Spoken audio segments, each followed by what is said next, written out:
άφησε ψαράκια στο τηγάνι και μια φωνή, ψηλή φωνή, απανωτιό της λέγει: πάψε γριά το μαγειριό, η πόλη θα τρουκέψει.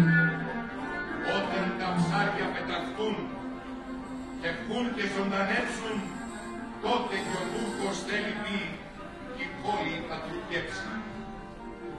Τα ψάρια πεταχτήκανε, τα ψάρια ζωντανέψαν και ο αμυράς εισέβηκε αυτός του λαμπαδάρης.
Mm-hmm.